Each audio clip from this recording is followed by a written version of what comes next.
Hello, everybody, and welcome to. Oh my god, my voice is echoing. No. Oh my god, my voice is echoing. No. Let's fix it. Oh my god, my voice is echoing. No. Let's fix it. Oh.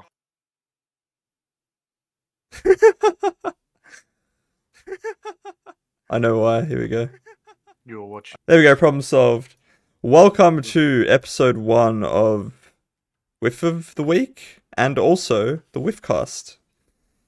I am back here again with Pololia. Hello, Paul. That's me. That is you.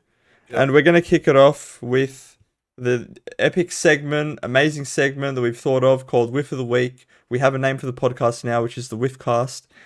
And Whiff of the Week just fits perfectly. And we got one from a couple days ago from Valorant, which was quite an unfortunate whiff. And we think that it would fit in as the worst one of the week. So here we go. I'm going to play it for you.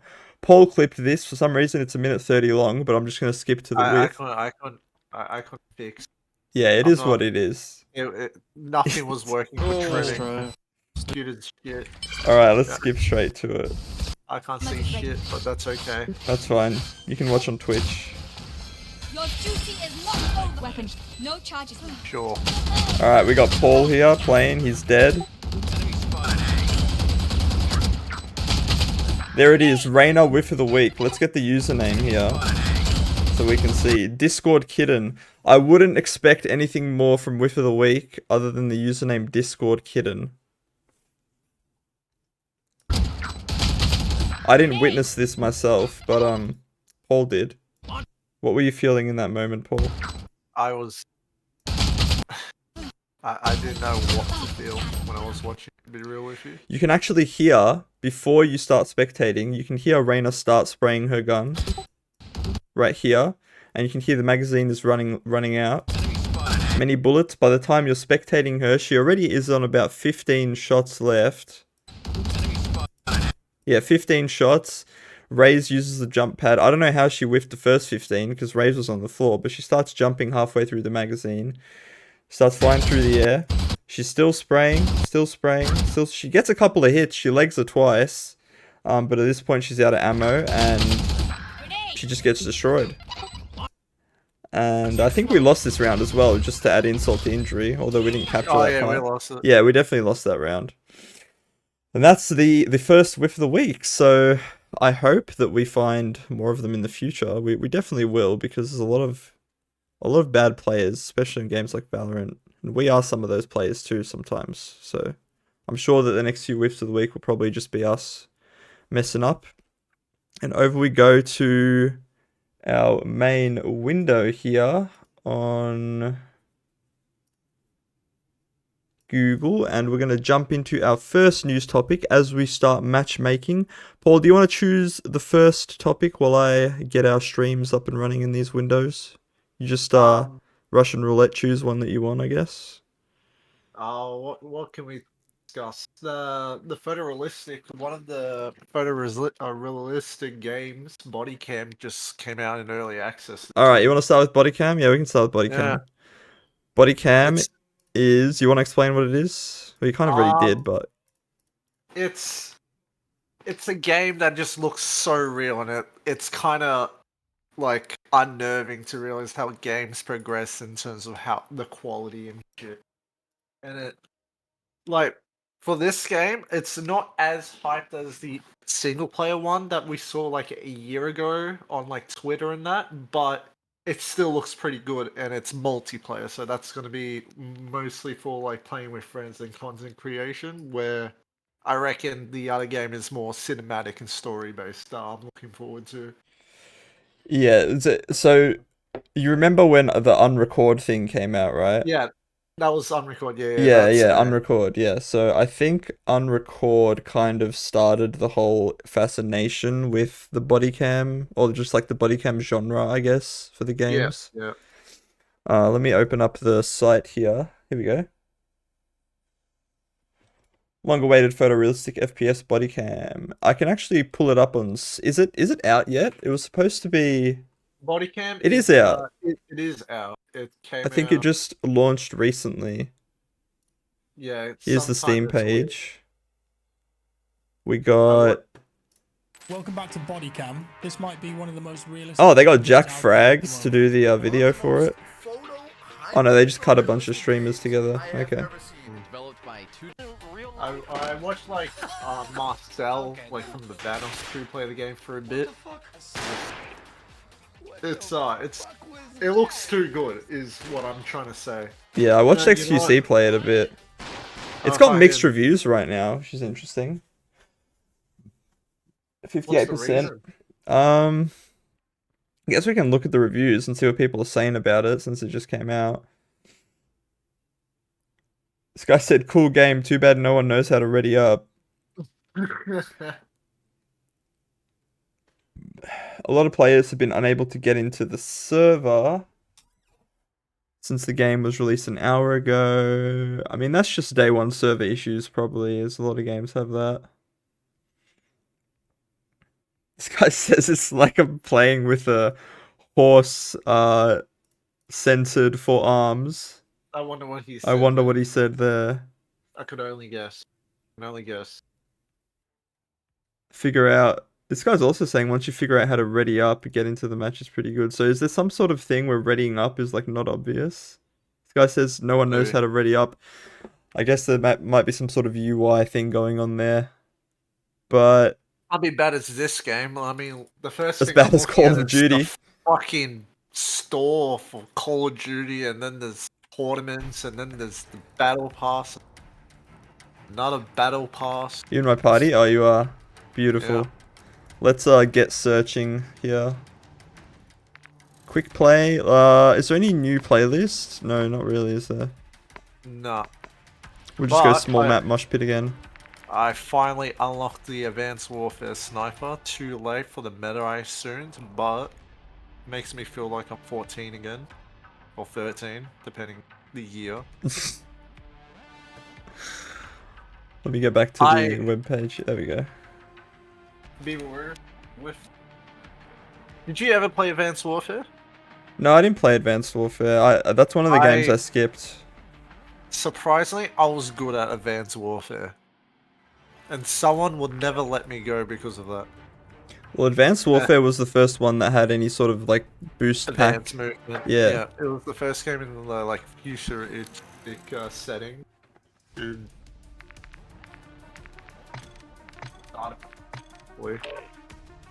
The way someone explained it to me, like on YouTube, is the games are set into sets of three because of like three main developers.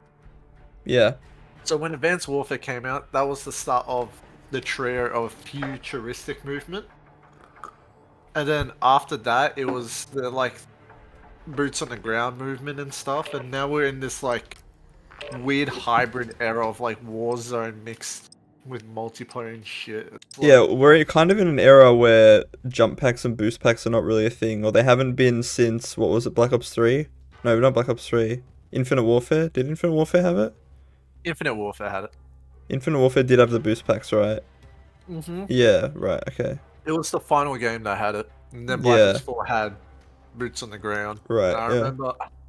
I remember the Black Ops 4 reveal, and David Vonderhaar just went on the stage. Oh, was it David Vonderhaar? I hope it was David Vonderhaar. I've got no clue. And the like the big ass projector behind him said "boots on the ground" gameplay, and then you just hear the crowd going, It was, "Holy!" holy shit, groundbreaking. And then like David Blundell came on later and showed like the zombies trailer, and the zombies people like Miss Waffles is just staring like mind broken, just staring because they took him to Mob of Dead and all that noise. Oh Oh. god, here we go. What are we on, Rust? 2018. Black Ops 4 came out 2018, Jokers. What have you done since then? 2018. I've became, how many years? Like 5, 6 years older? 7 years older? Yeah, something like that. Something like that. That's what You're I've an done. adult now. what's with the servers? We're playing on a weekend day, right? Yeah, And I'm getting 123 ms, so I'm ranting now. I'm not even talking about anything relevant. that's fine. Well, was there anything else about Bodycam? I think that's pretty much it. It's mostly just it came out. I and, like, do people want to are wanting try it, but it is, I don't know, about $45. I'll see It will what probably other go on people's. sale like soon, eventually. Yeah, it probably will. It would have been nice to have like a free weekend just to try it or something, but I don't know, maybe they'll do something like that. What are we? I guess I'll choose the next topic and see what we got. I guess since it's in the title, let's go to the Team Fortress 2 stuff. Oh yeah, I've been actually actively watching like the TF2 community on this. Cause like I was never into TF2 really. Like when I first got my PC, I'm sure like every 13-year-old when they first get into PC gaming, they download Steam and then they go to free to play and they fucking see Team Fortress 2. Yeah. Everyone downloads it. I'm sure you went through that passage also. Well, the thing is, it's actually interesting. The way that I first played TF2 was through the orange box on PlayStation. Was it PlayStation 3, I think? I don't know. 3 and Xbox. Yeah, so on it's PlayStation 3. I think that I actually rented Orange Box from, I think it was Video Easy back in the day. That's when like, you just made me feel so fucking old when you said rented. Yeah, I rented it from like an actual game, well not a game, but just like a video store that had Video games. rental store. Yeah, video rental store. And I played it. I think I tried Portal 2 and TF2. I don't think I tried Half-Life though. No, Because... Portal 2 wasn't out on the Oh yeah, Orange Portal one. 1, Would've been right? Portal. Yeah, I would've think been Portal. I tried Portal 1 and I tried TF2, but I never tried Half-Life. God. So yeah, my All first games- experience was actually on console for Team Fortress, not on PC. All games not to try out the Orange Box. You missed out on the best one. You reckon that was the best one? I guess some people, Well, yeah. I actually like last year and the year before I actually like I wanted to see what it was all about of the Half-Life universe. I played Alex, and then I played Black Mesa, and then I played Half-Life 2. So I basically played most of the Half-Life games, like Yeah. episode 1 and 2. And the I'm first like, I get time? it now. Yeah, for the first time, Okay. I'm like, I get it now. I see why everyone wants another fucking Half-Life game.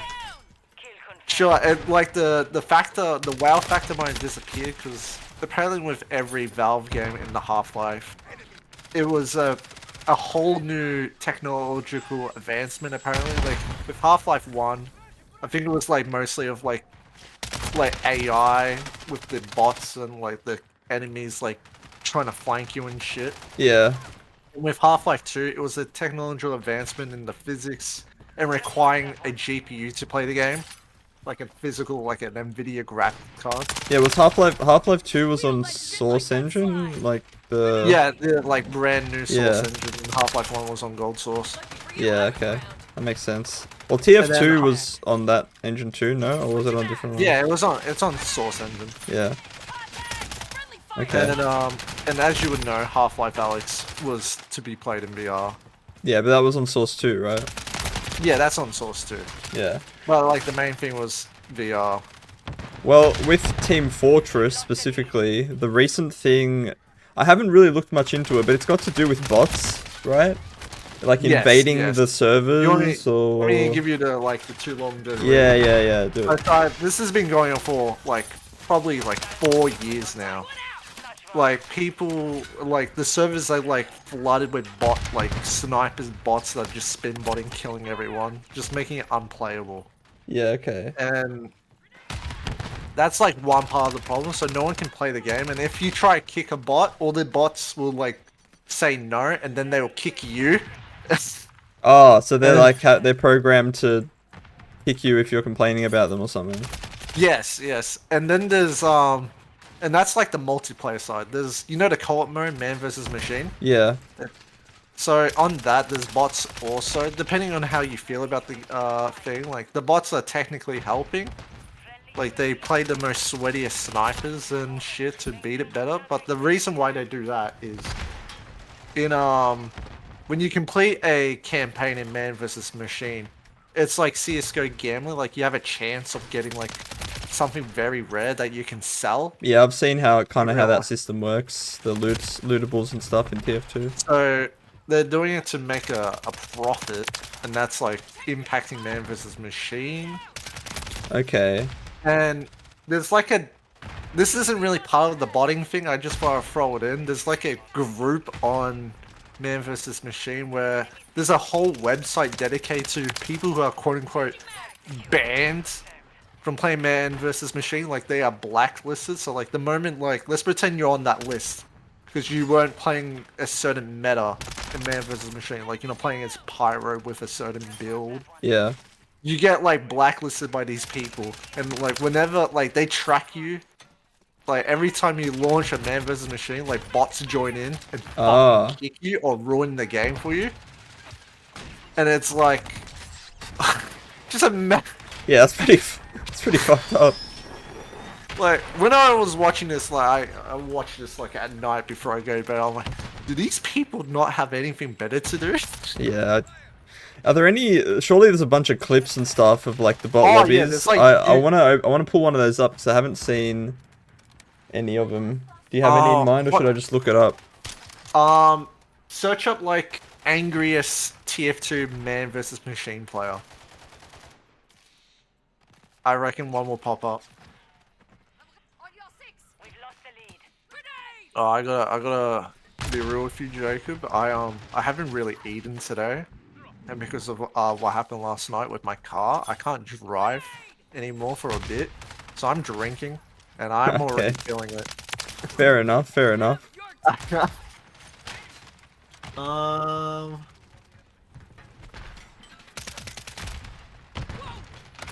I'll see if I can. I can probably just look up like TF2 TF2 bot lobby. I don't know.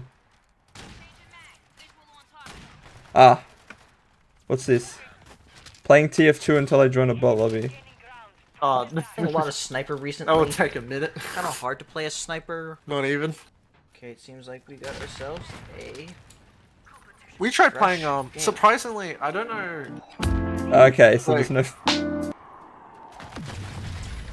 Did we just get EMP'd? I think so. Huh. Wait, the bot crisis explained in 60 seconds. Oh yeah, that's perfect. It's faster than me. The TF2 bot crisis has been going on for around 3 years now. This all began when TF2's source code was leaked back in April of 2020, and the code allowed cheaters to perform malicious hacks such as remote code execution and the ability to make software to host cheater bots in mass. These bots are programmed to pick sniper and to kill anyone that it detects. The bots also normally spam the voice and text chat with annoying stuff, and their names are either racist or they're impersonating a YouTuber. This went on up until 2022, when players got fed up with the neglection from Valve and started the hashtag SaveTF2 movement. The goal of the movement was that on May 22nd, fans are going to show how much they love TF2 to try and get them to do something, and it worked. The hashtag was #1 trending on Twitter, and Valve began to ship updates to help defend against the bots. Servers were bot free for pretty much the whole summer of 2022 until Scream Fortress when the plague resurfaced. More bots have still been appearing since, and as of January 4th, 2023, Valve has not acted on their resurface. Why the fuck you lying? That was a year ago, Okay. right? Yeah. So that's the first save TF2 last year, and it did nothing. So they've then- been complaining about this for a long time. Yes, But I like guess Valve- what made this more relevant recently was it the what were they signing? Petition or something that they signed? And there was Petition? like yeah. Oh, yeah, so look, like it says the here, TF2 so community- they got together and there's a Like a- petition save TF2. Isn't there a hashtag also, like save TF2 hashtag that's been going around? Yeah, so that as well. It's more to save the game. They are boycotting it now. Have you seen like the Steam reviews on TF2? Yeah, currently? yeah, they're like mostly It's negative like or overwhelmingly. It's, Yeah. it's overwhelming negative and Apparently like, 140,000 people signed it, which is a pretty big number for a petition for a Oh. game. But in the end, like, I guess the question is, do you think the Valve are actually going to do something?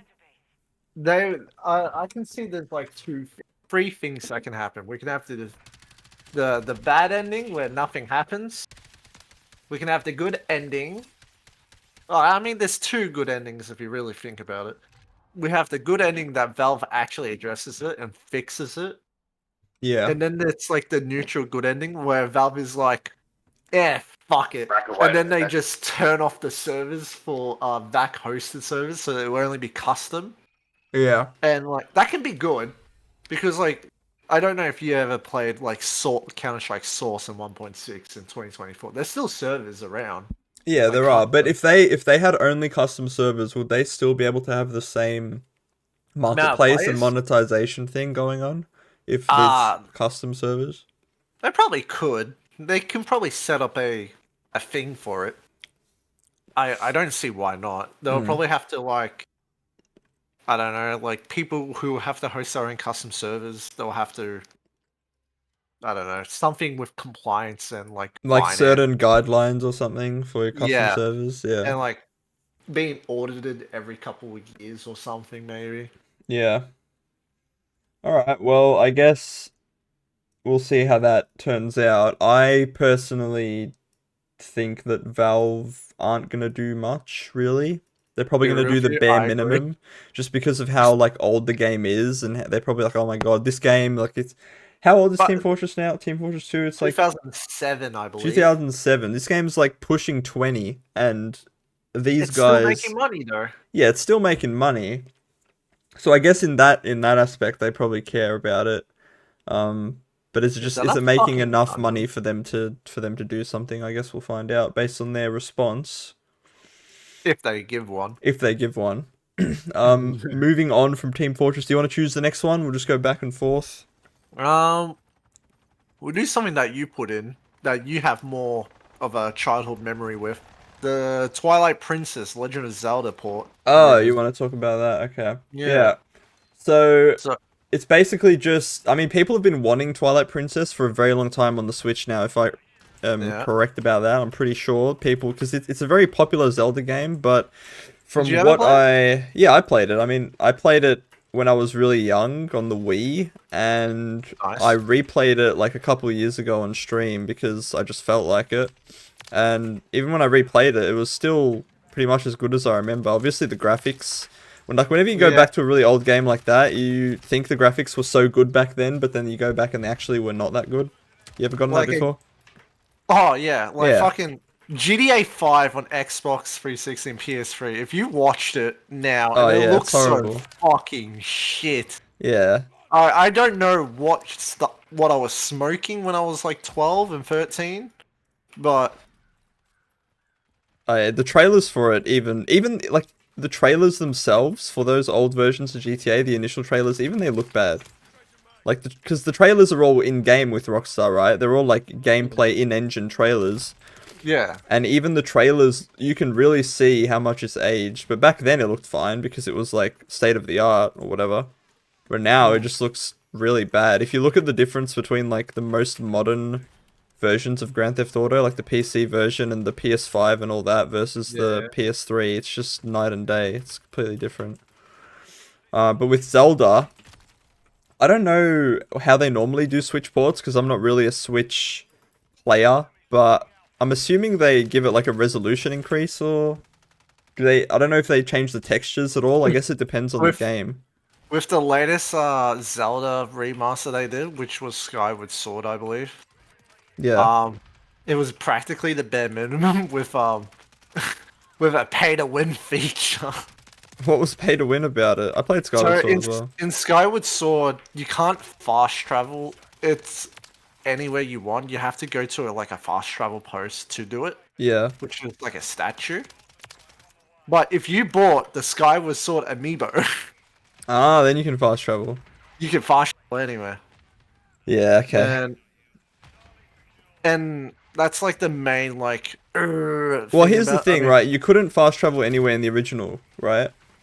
You had to go to a... You had to go to a thing. So I feel like if it's the same as the original, just if you buy the amiibo, then you get that quality of life thing, then I think that's okay, because at the end of the day, if you don't buy the amiibo, you're just getting the original experience, right? Yeah. So I think that's okay. The other thing was, it was mostly just a HD port with, porting the Wii controls onto a Nintendo Switch. Yeah. And then the original game costed like, I assume like 40 USD when it first came out. Or like 50. What, Twilight Princess on the Oh Wii? no, Skyward Sword. Oh, Skyward Sword. Skyward Sword, yeah. And then the Nintendo port, I mean the Switch port was like $10 or $20 more. So it's like Okay. you're asking me to pay more money for a game that I bought years ago. Yeah. Well, did they do any sort of texture, like upscale or anything for it? They Or might have. I never played it. We can ask. I don't know if Costas would have played it, but he's like the. I mean, I can Nintendo read more guru. into this. Maybe they'll mention something. Because this is just a rumor at the end of the day. Like, it's not confirmed it's that a they're going to rumor. do this, but it's I think maybe something leaked. Let's see. I mean, the leaks of the new Nintendo Switch, like a Pro 2 or something, is rumored to come Oh, out. right. at There's a the end of Nintendo this year. Direct this month, isn't there? There is. Yeah. June Oh. 2024 Nintendo Direct. Let me just Huh. confirm when that's happening. If it has a date.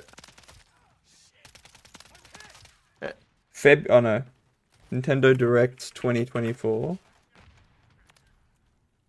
June 18th to 20th or 25th to 27th is what I'm seeing. It's going to be Any one of game- those weekends, I'm guessing. Just going off topic. Any games you want to see from Nintendo? I mean, I guess if we're on the topic of Twilight Princess, a Twilight Princess remaster would be cool. But Nintendo aren't really one for remastering, are they? They just make new games. They don't really go like They remake. remaster games. They remastered like 3 Mario games for 1 year, Ah, okay. which was stupid. They'd make it so, oh, you can buy this game for only a year, but after that, no more.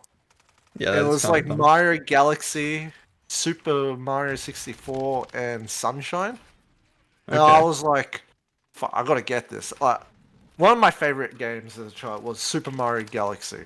Right? Yeah, me So I'm too. like, I love that game. this, and I was asking $80 Australian at the time. And I'm like, am I gonna do this? And then I did it. And then you did it. And then I played Mario Galaxy. Then I was like, I was happy for a bit playing the game, and then I finished, and I'm like, I don't want to play Super Mario 64. I don't want to play Sunshine. So was it a pack? Like you pay $80, Yeah, it you was get a all pack. 3? Okay, I guess Yeah. that's not as bad. You're I thought you were forced saying to, that yeah. like you just buy one game for Each. 80. Nah, Yeah, each. nah. No, not kind And then like people were like, it was supposed to be like a celebration of Mario for like so many years, how long he's been so forth. Yeah, like an anniversary thing or Yeah, like an anniversary thing of like 3D Mario games. yeah. And they put Galaxy, right? And people were like, where's Mario Galaxy 2? Would that be like another thing or something? And I'm like, this is like me like copium when Galaxy came out. I'm like, oh, Mario Galaxy 2 has to come soon. I've never played it before. I can't wait to play it. Yeah. And then like, And then you know, nothing. nothing happened. Wait, when did Mario Galaxy 2 come out? On what did it come out on? It came out on the Wii, I think 2010. Okay. It was probably on the Wii U as well then. Or I mean, the Wii U has the ability to play Wii games. okay, All right, yeah. some guy was about to call me a slur just then. Yeah, I haven't heard many people talking in the voice chat in this. There was one guy, but he didn't say anything. Yeah, so anyway, I hope that if there is a port for the Switch for Twilight Princess, it would be good to see them showing love to that game because I know that Nintendo seems to... I don't know if it's true. No, not milk, but I've heard that for whatever reason, they don't really see Twilight Princess as like one of their good games or like because from what I remember, they didn't really want to make it or something. Like they wanted to do a different style of game, but then they were stuck in that one. But the thing is, people really liked it. So I don't know. It's a bit here or there. I guess it's more of a game that their audience is interested in, but they're not so interested in. So I don't know if they'll go out of their way to put it on the Switch. Like a moth to the flame with Valve and TF2. Yeah, well, yeah, it is what it is, you know. Quick question: what's your favorite Zelda game? Twilight Princess. Yeah, definitely. Played any more Zelda games? Like, I'm technically a new generation of Zelda person. I only play Breath of the Wild. And Well, Tears I of the played Kingdom. Ocarina of Time, Twilight Princess, Breath of the Wild. Oh no, I played that for like a couple minutes. I didn't actually play it, but I played Tears of the Kingdom. I haven't finished it though. I think those are the only 3 that I've played properly. And out of those, Twilight Princess is my favorite. But Twilight Princess is also the first one I played, so maybe that's a bias thing there. Like rose-tinted glasses. Yeah, but I do hope it comes on the Switch, because if it does, that shows that they still care about the game, and maybe they'll like do more than just port it in the future. Maybe they'll remaster it or remake it or something. That's what I would love. Would you ever get a? Because there's rumors of like a brand new like Nintendo console coming out at the end of this year or early next year. Switch 2. Yeah. Like it will have the abilities to play Nintendo Switch games, but a Nintendo Switch won't have the ability to play the new console games. Yeah, that So makes it's sense. like a PS5 to a PS4.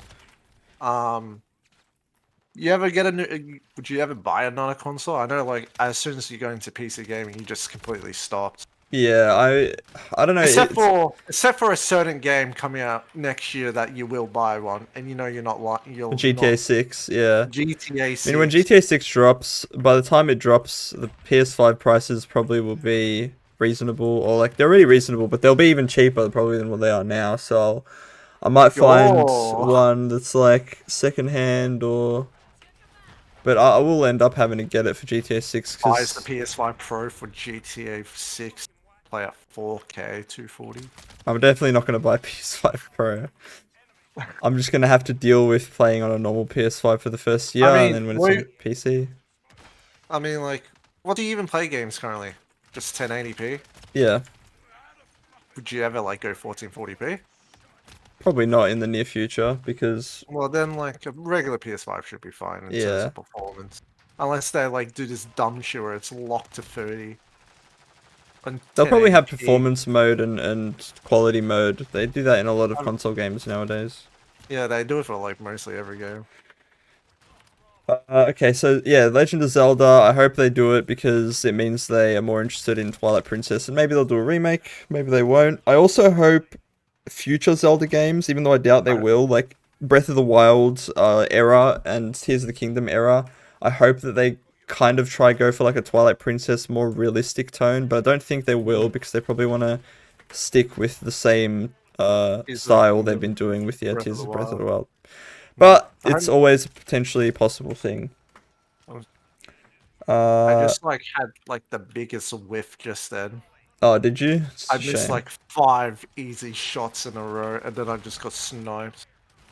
Alright, I guess you chose a topic in the last one, so I will choose one now.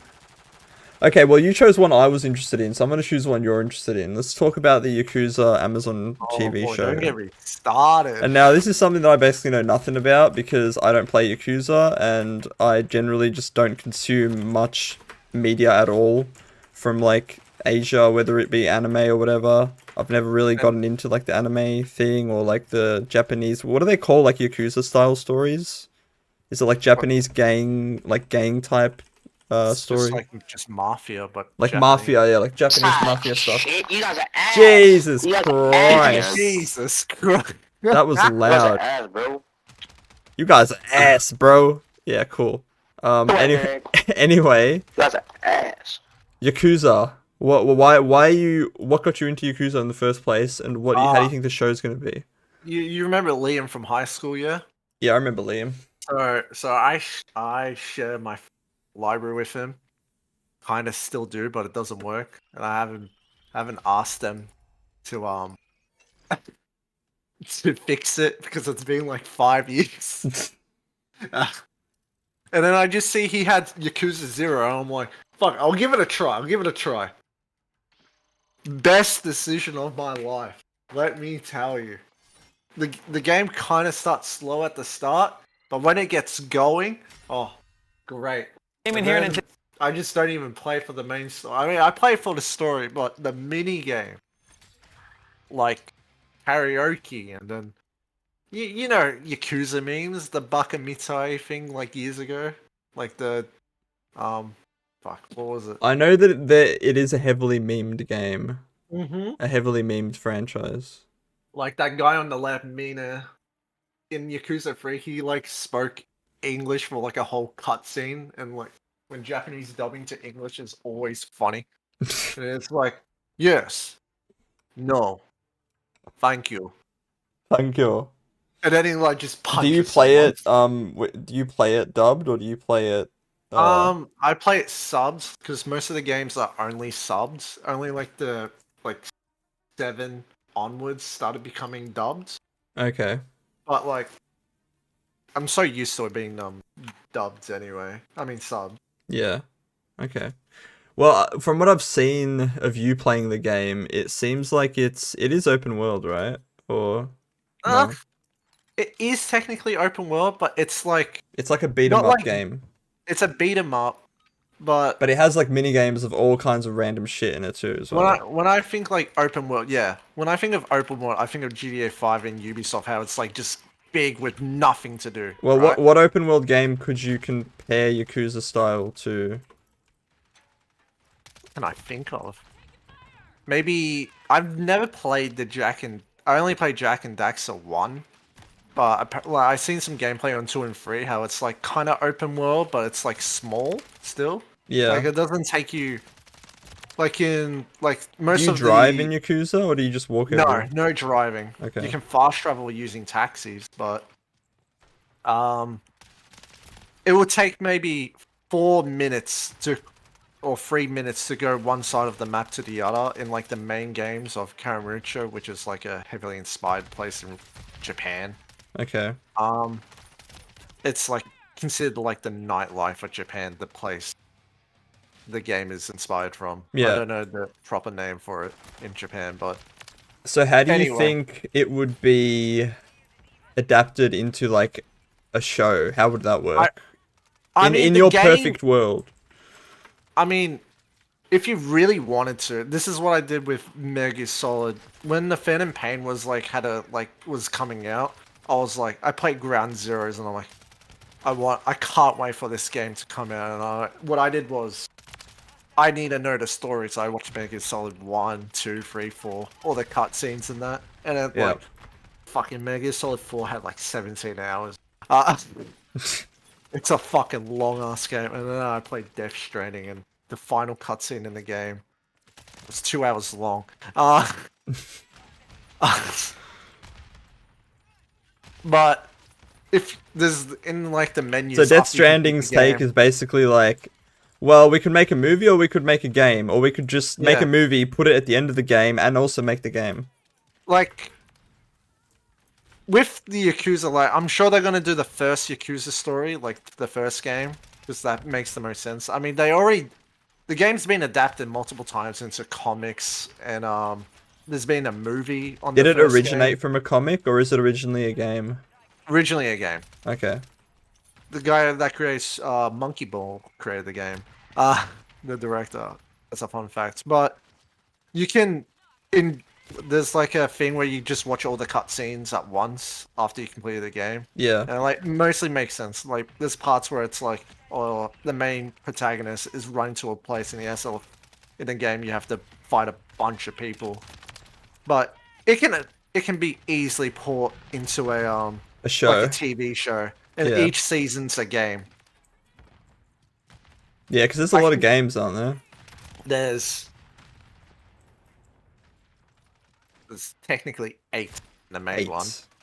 And then there's the one spin-off one with zombies. And then there's 2 spin-offs that take place in ancient Japan. And then there's one game that takes place during the same time as the same game, but from a different perspective. And then Okay. there's like 2 PSP games that takes place. To be honest, I don't know what about the PSP games, but it's like a different protagonist. And then there's I'm pretty sure it's offline now, but it's called Yakuza Online. It's like a Japanese gacha game Okay. that has its own stories, but I don't know if it's canon or not. I'm pretty sure it's not canon. So But- for a show, right? Do you think like there's a specific game they'd be most likely to adapt, or do you think they're gonna just make their own story with the same characters? The Yakuza 1 would probably be the safest choice to do. Is that like an origin story, or?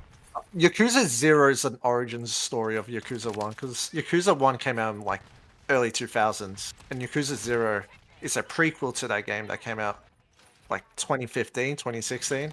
Okay. And like if you only played Yakuza 1 first, you wouldn't really understand the antagonist as much, because it's kind of a spoiler, not really. The antagonist is your best friend Right. in the game. And it's like, I don't understand why he's doing all these actions, but if you played Yakuza 0, that takes place during the 80s. Like, Yakuza 1 takes place in like early 2000 in terms of story and game. Normally the games take place in the year. But you play as the same guy, or? You play as the same friend in Yakuza 0, but like, Okay. it's the 80s, so they're like 21 years old. Yeah. Like, they're pretty young and they have all these hardships. And then like, you grow to love this person who's your friend in the game. He's not an antagonist at all. And then Yakuza 1 happens, and then you're like fucking depressed of what you have to do. Okay. But it sounds like it's a interesting story for like a show. Yeah, like, so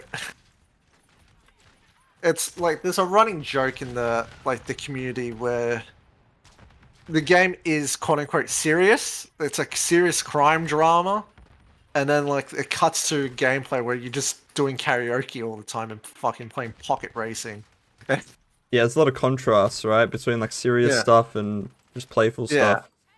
Yeah, and somehow it just fits in the world. Has there been any news about casting for the show? Because I know when a game show gets announced, like a video game adaptation, whatever, one of the first things people look at is who's getting cast as who. And that kind of determines whether it's going to be like... It's Amazon, yeah? Yeah, it's Amazon. So the dubbing's going to be probably English. Do you think you would watch it dubbed, or...?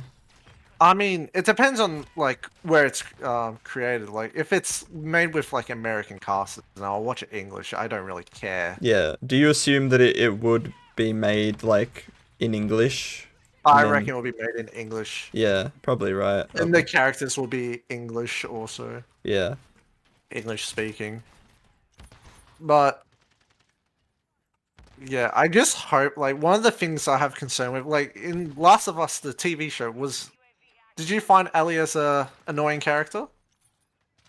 I think with The Last of Us, Ellie wasn't really... I didn't think she was very much like her game version. I felt like she was too confident from the get-go in the show.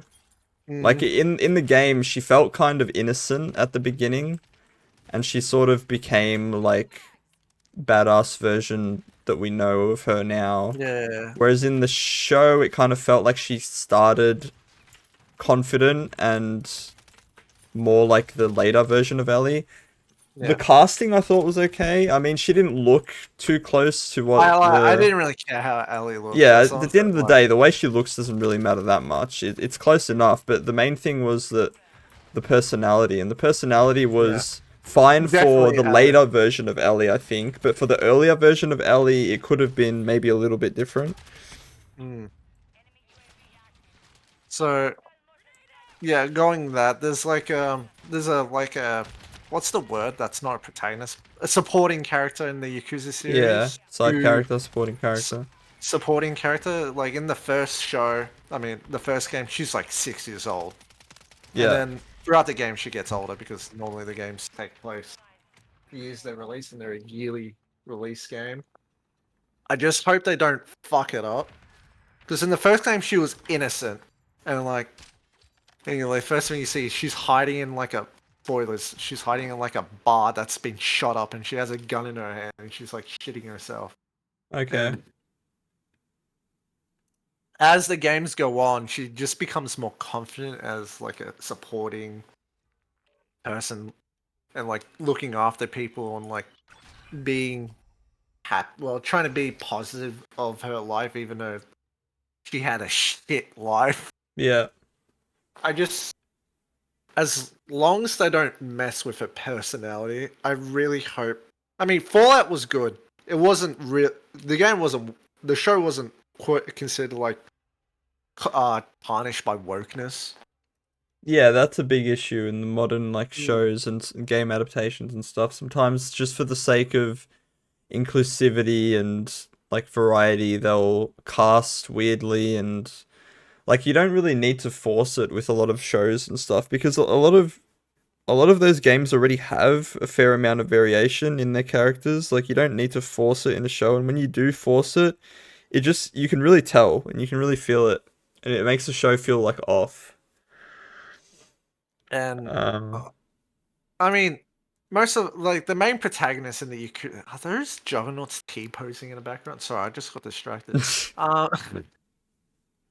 The main protagonists in the games, well, mostly one protagonist, but there's been two now. Like there's the new era of Yakuza, like the like a Dragon era.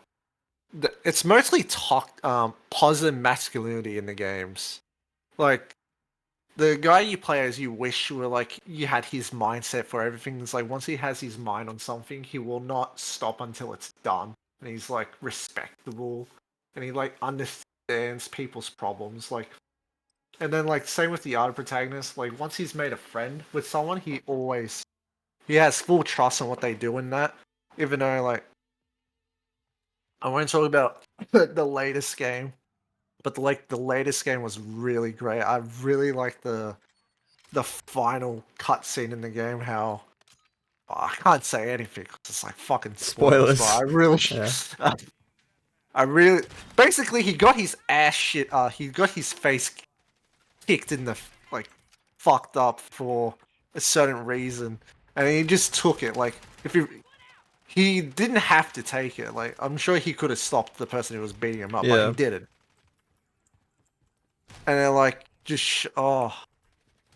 I've been reading this article about it, and it does mention here in this first paragraph. It says the live-action crime suspense series is based on an original screenplay loosely inspired by the first game in the series, 2005's Yakuza.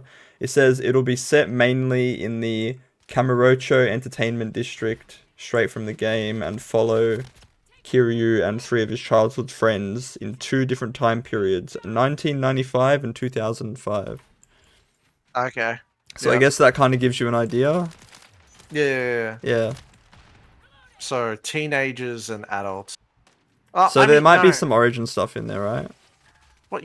I know the Yakuza 0 takes place through the 80s, and they were like pretty young. Okay. Well, this says 1995 and 2005. They might just change its sake on, like, it won't have to be completely accurate. Yeah, because it might be a completely different canon from the actual game, right? I mean, when they say screenplay, you can actually... Hold on, there was a screenplay. Oh. Ba-ba-bee, ba-ba-boo, ba-ba-bee. I'm back. I just had to check something. Okay. Anyway, the canon will be separate for the game and the show, I'm assuming. I mean, there was a screenplay you can watch on YouTube, like back in the day, early 2000s. They did a screenplay of the first Yakuza game. Do you think that when it comes to just shows in general for game adaptations, I guess specifically this Yakuza one too, would you prefer for it to be completely canon, like to be in the same world as the games and affect those worlds back and forth, or would you rather it be like its own universe? Probably its own universe, because like think like Fallout versus like the Fallout show versus like the Witcher show. The Witcher was in its completely own like its own context, its own world, but the Fallout show is like literally in the game's world. Like it's in the same universe. I'd rather be in the same game's universe. Yeah, okay. but they can retell the story differently. Like with The Last of Us, not Joel. What's his name? The guy you meet and he has the truck and you get the truck off him. Bill? Yeah, Bill. Yeah, Like Bill. Bill. Spoiler. It's been a year. If you haven't watched it, you haven't. It's been a long time, yeah. Bill fucking dies in the show, but Yeah. in the game he doesn't. But they made it so his death in the show felt like it was more. They went into more character development. Yeah, they had a whole episode just for that, right? Yeah, it was a whole episode. I enjoyed the episode. Yeah, it was good. And like my coworkers, they're like can be the same age as my mum and dad. They only watched the Last of Us show. They never play the games. Yeah. And they like really enjoyed that episode. And I always jokingly say like, if you enjoyed the show, you should play the game. And they're like, no. No, yeah.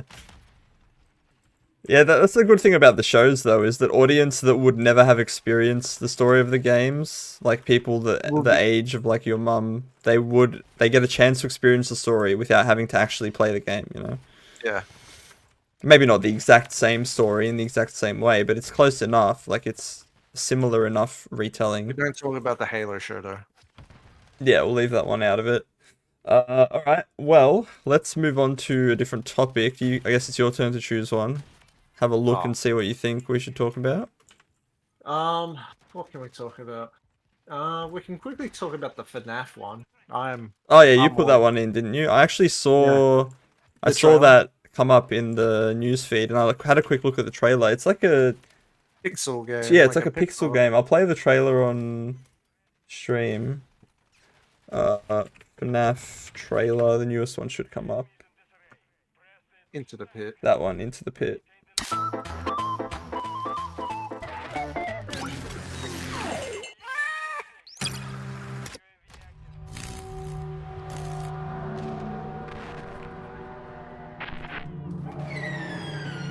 Actually, I may as well just do this. Boom, bang, bang, boom. There we go.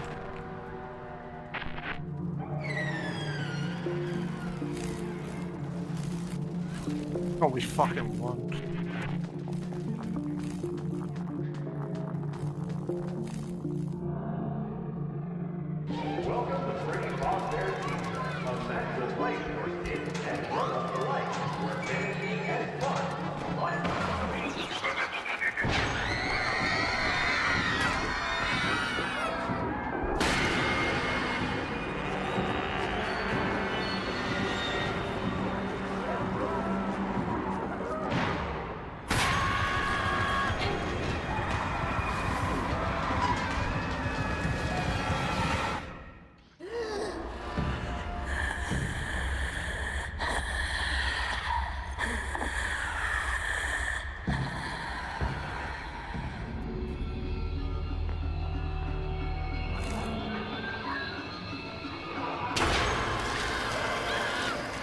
There we go, coming soon.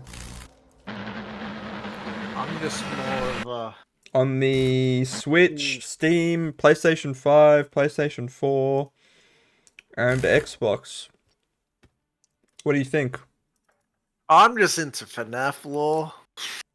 I watched like a whole 8-hour video. Like, considered the most canon of the FNAF lore. Yeah. And well, there's definitely going to be more lore coming out of this one, too. Oh, of course. Like, fucking lore takes place in the fucking, like, survival book. Yeah. It's technically considered a novel. Now only says one thing in it, and it's like a holy shit. I always thought it was so cool to me how the Five Nights at Freddy's universe has such deep lore, and it exists within so many different mediums. Like, they're not all just first person, defense, like office defense horror games. That's what they started as. But the fact that the canon and the lore expands across, like, top-down games, like the first person one through, what was the VR one? Like the two VR games. Yeah, Help Wanted. and Security Breach, which was like a first-person open world sort of game, and then you had like the originals, which were all the office defense thing. I always thought it was so cool how they can literally just do whatever they want, and it can be any format they want, and it'll add to the lore, and it'll like people will love it. That's something that I feel like is fairly unique to the Five Nights at Freddy's stuff. And every time a new game comes out, you just imagine MatPat. Well, not MatPat anymore. No, not him anymore. Just punching the air. It's like, God damn it. Yeah. This is the first Five Nights at Freddy's that he doesn't have to analyze, right? Yeah. Yeah. He like finished with the Help Wanted 2, and it was like more of a oh, you never played the DLC of Security Breach, so there's like No, I didn't. so like there's no point. How do I even explain it? The mimic. Well, I'm sure I don't know if I'm actually gonna play it. I'll probably just do what I normally do and look up like a analysis on the lore. But Playing it. I'm wondering what the gameplay is gonna be like, because it seems it's gonna be like a 2D side scroller type thing, right? It looks like a horror side scroller game. Like it's popular in like indie community to make a horror side scroller game. Yeah. And, like you hide. I like the art style too. It's kind of cool. It reminds me of like old Flash games. Yeah, it does kind of give that vibe as well.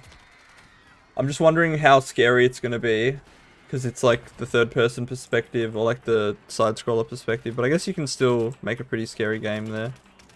By the looks of it, just based on like William Afton is not Springtrap yet, so this takes place at the start of when he just started killing children. So I feel like in the game you do not live. You play as like every child, or maybe. Yeah, well, you play as different people. It looks like. I mean, so far we've only seen you playing that one kid. I reckon that's Golden Freddy. It could be. Oh no! Wait, no. Golden Freddy's a girl. I don't know enough about the lore to to know who that kid is, but you might be playing as the kid that turns into Bonnie. There's always been like I've never read the books or like got into the lore, but all the kids like ran away and stuff. But like Bonnie came swinging, so maybe like final weapon you try to kill William Afton. Oh yeah. But like, because you're a fucking child. Yeah. Alright, well, that's a cool game, I guess, to look forward to learning about the further lore. Let me have a quick look at what else we've got cooking in here.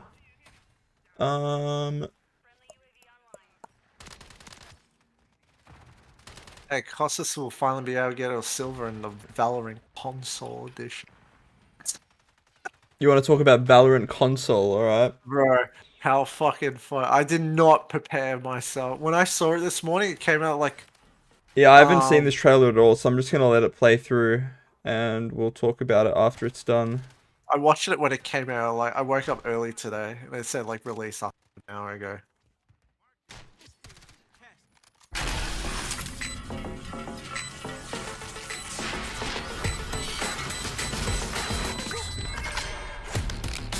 Target down.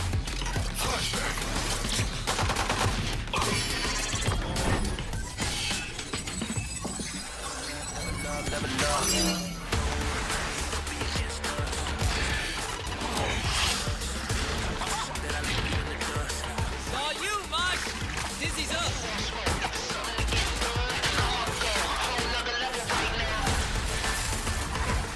This way.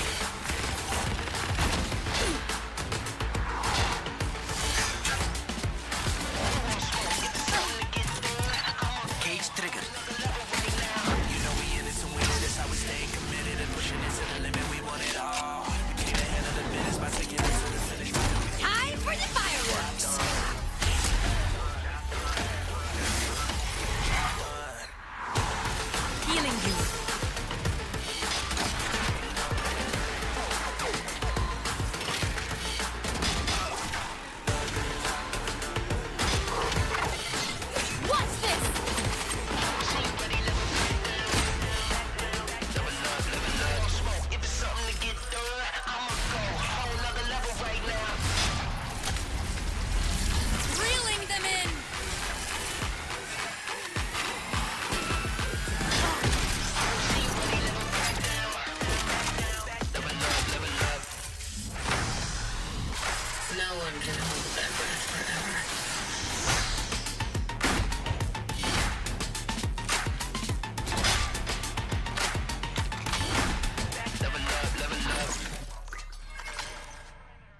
There we have it.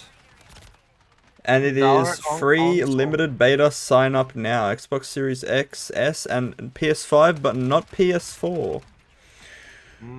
Okay, so it's net. That's really odd because that Valorant would definitely run on a PS4. Yeah, definitely. Like, I wonder why they made the decision to only do PS5 and like next and like current gen Who knows? consoles. Maybe it's a RAM issue.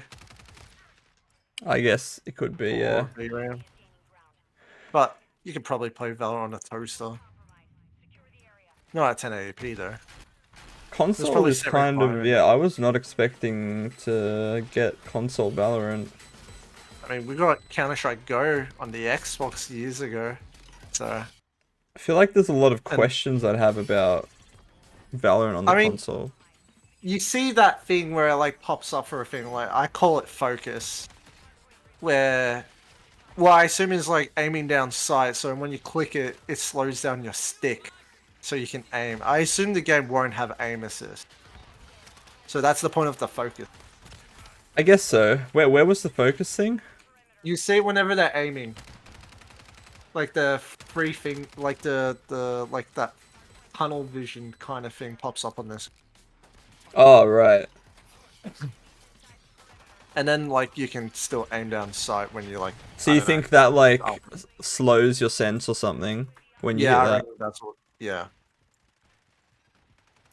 I reckon the game wouldn't have aim assist, but They could if might. they wanted, like, because if it's gonna be just console versus definitely. console. It'll have to be console versus console, unless Do you think there's any universe ever where there's some sort of a cross-play unrated only. bracket of ranked? Nah. It'll be just so biased against playing on PC will be so easier.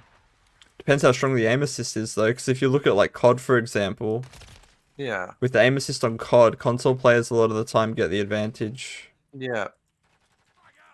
But I reckon Valorant won't have aim assist because it's a tactical shooter. Like Is there aim assist Siege on on Siege? no, I don't think Siege has aim assist. Actually, I think Siege does have aim assist on console if you're playing without crossplay, but if you're playing with like crossplay on, then you get it, I think. But I'm not 100% sure about that. Badang. Bahrain, good aim.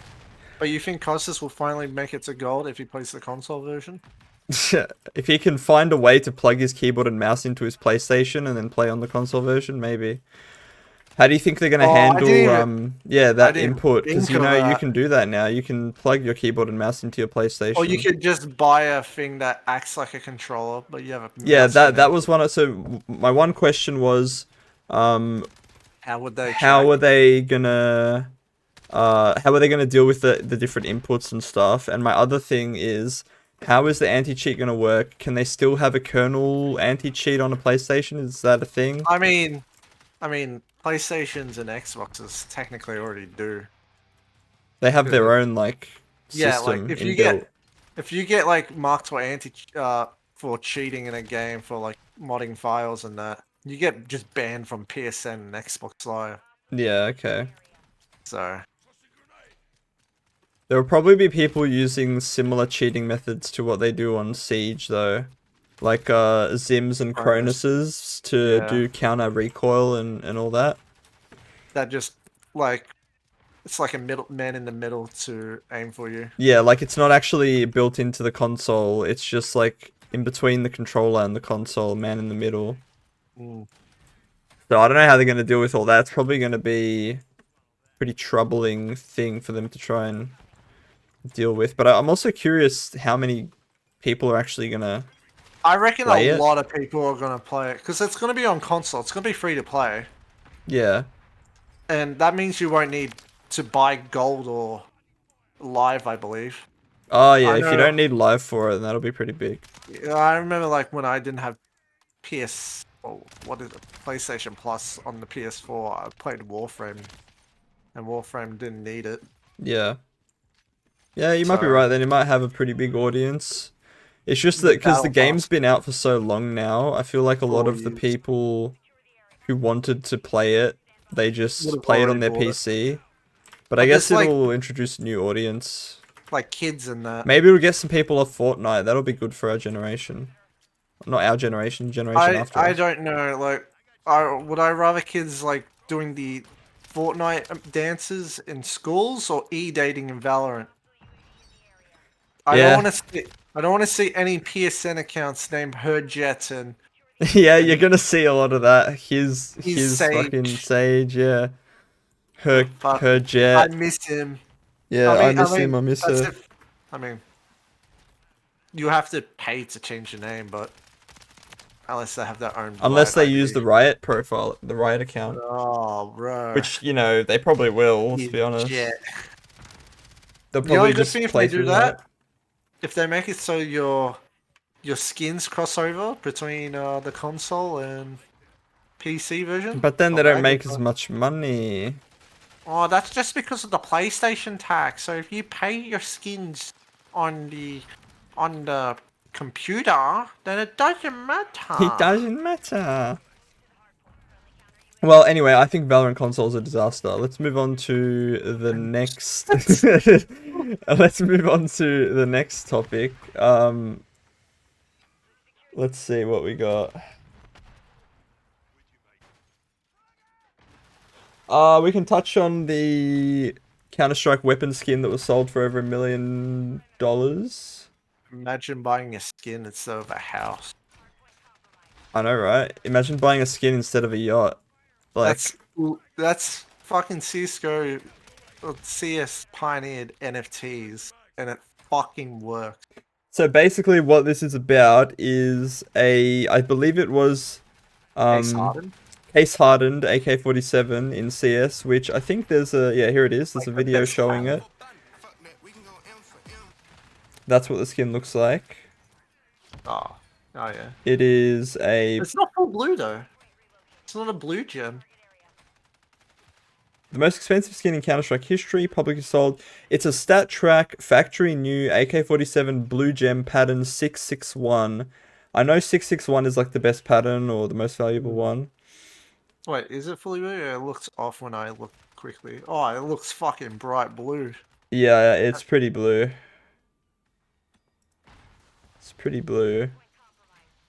Over 1 million. So apparently that's valued, or at least somebody in the world values that at over $1 million. Imagine getting EMP'd. Imagine getting EMP'd. Yeah, true. Let's see. It's one of the biggest sales ever seen in the game. Counter-Strike 2. It's a variant of popular AK-47 skin. Okay. Does it say about the actual guy that bought it? Probably not. It's probably like. Well, like, you know. The guy that made the Twitter video was Jake Sucky. Shared a video showing off what the weapon skin looks like. See, what I'm curious about is like the kind of people that buy these skins. Do they even play the game? Probably not. Or do they just treat it as like a stock market? I reckon they treat it as a stock market. Yeah, like, because these skins are ridiculous. I feel like if you're that into the trading business and everything, if you're at the point where you're spending like millions on skins, you probably don't even play the game. Like, it might just be a hobby thing for like rich people to mess around with NFTs. I guess in the world of NFTs, a CS:GO skin is probably a lot more reasonable than like, a lot of the other shit we've been seeing. Because at least you can kind of use a CS:GO skin, right? Like, you can use it in the game, even though most of these people buying them won't ever use them, but they just want to have them on their Steam accounts. Yeah. What's the most expensive skin that you've ever bought in a game? Reckon that's a good discussion question for this topic. I gambled for my can't say that on Twitch. My shadow daggers. Your shadow daggers, right? Yeah. So I started with like 120, and then I gambled it to that, and it was like slightly more. So what about like just flat purchase? What's the most expensive skin you've ever bought in a game? Oh, If you- got it. remember. Does it have to be Counter-Strike? Can be any game. Valorant. Valorant. I bought the arcade bundle thing, and it was like 160. Okay, well there you go. So they've made their money off you times like 3. I think the most expensive skin I've ever bought. I really don't buy skins. I think it must be the Stinger that I bought in Valorant. I think that was like $30. Yeah, nice. But I've never bought like The most expensive skin I have is something I didn't even buy. In fact, it was a birthday present. Yeah, your knife. It was your birthday present. My Respect the Law knife. Yeah. Where is it? How much is it? 387. How much did you spend on it? I think we paid like 330 or something, 40. So. Some guy on May 20th took an L and sold it for 193. Oh my god. The highest it was $700. The knife, and that was April. All right. Do you want to choose the next topic?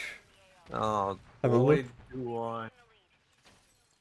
Oh, we'll quickly talk about it because it just got announced today, I believe, or last night. Civ 7. Civilization 7? Well, I haven't seen the trailer yet. I need to see the teaser. I mean, the teaser doesn't show any gameplay. Like, none of the Civ's games I'm just show curious how gameplay. they're going to go about marketing it, though. I want to see. Oh, it's a 1 minute 30-second teaser. That's a long teaser. Let's have a look.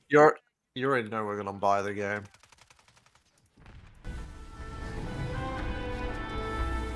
Study the past if you would define the future. All are architects of fate, working in these walls of time. Let us all for death prepare, or on the last great journey fare. Let me not then die ingloriously and without a struggle. But let me first do some great thing that shall be told among men hereafter. Each of us shall endure this world's life until the end.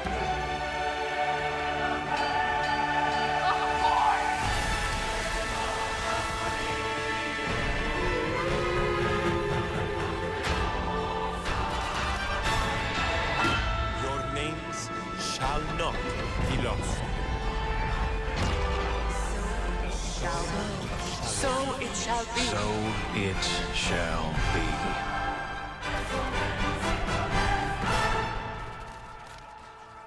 $20.25 on PS4 too. Very good, and Switch.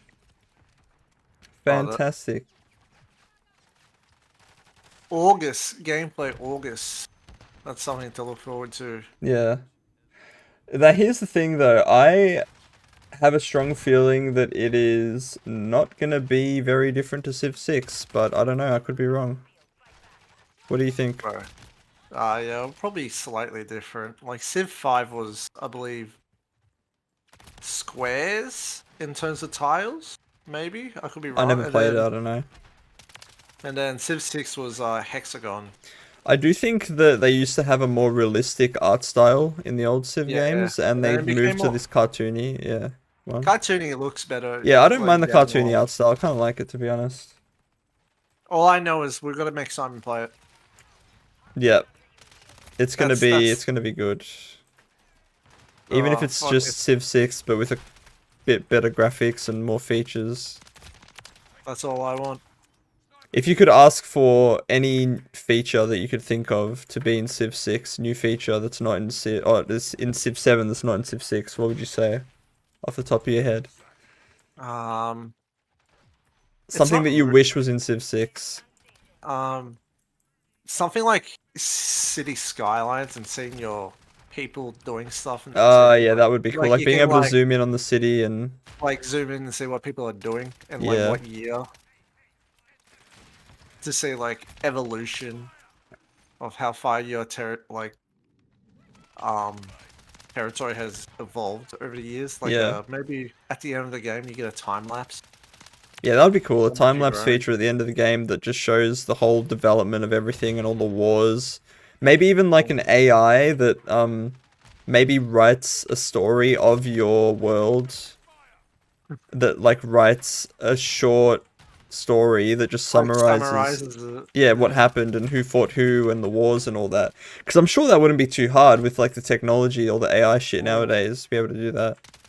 Any historical characters you want in the game? Like, we have like Teddy. Well, I Roosevelt want and- Teddy Roosevelt because that's the guy that's my main, bro. What about, I mean, like, what about Abraham Lincoln? He will be gangster. yeah, that would be cool. I guess, yeah, they probably won't do Teddy again. They'll do some other American. Abraham Genghis Lincoln would be cool, Khan. although I'd imagine they already had Abraham Lincoln in one of the other Civ games, probably, right? Maybe. Wasn't he in this What about trailer, though? Genghis? Well, he will be in the trailer because of the mountain with his Yeah, face. yeah. What's the mountain called? Ingloriously and without a Mount smile. Rushmore. Yeah, Mount Rushmore. Men hereafter. Each of us I wonder how long it shall took for them endure to build this Mount world's Rushmore.